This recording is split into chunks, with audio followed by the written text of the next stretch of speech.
রাজনীতি করে টেন্ডারবাজি করে আমাদের চলাফেরা করার কোনো প্রয়োজন নাই। প্রিয় চট্টগ্রামবাসী, আপনারা দুর্নীতির বিরুদ্ধে সরব থাকবেন, ক্ষমতাকে প্রশ্ন করবেন এবং যোগ্য নেতৃত্ব নির্বাচন করবেন।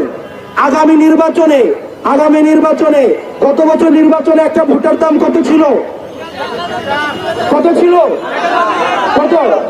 2000। এবার কত করে নেবেন?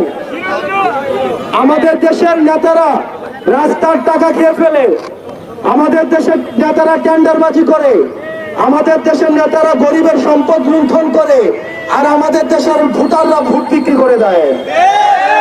আমাদের দেশের ভোটাররা আগের রাতে ভোট বিক্রি করে দেয়।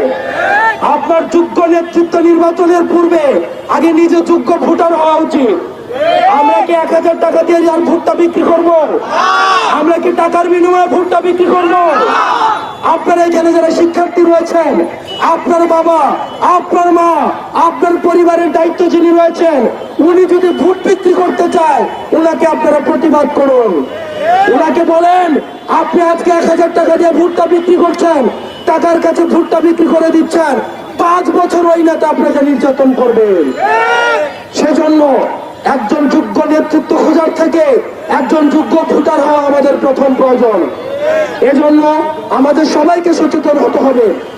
আমরা যদি নিজেরা সচেতন হই, নিজেরা যদি ঘুষ না দেই, নিজেরা যদি দুর্নীতি না করি, তাহলে আমার নেতা কখনো দুর্নীতিবাজ হতে পারবে না।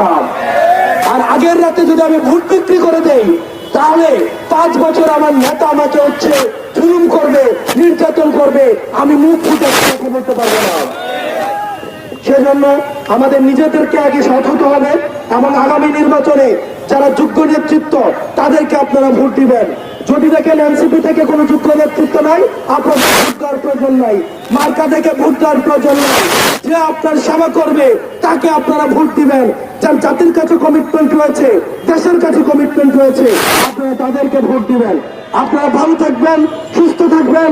আপনাদের সাথে লড়াই সংগ্রামে আবার দেখা হবে। ইনকিলাব জিন্দাবাদ।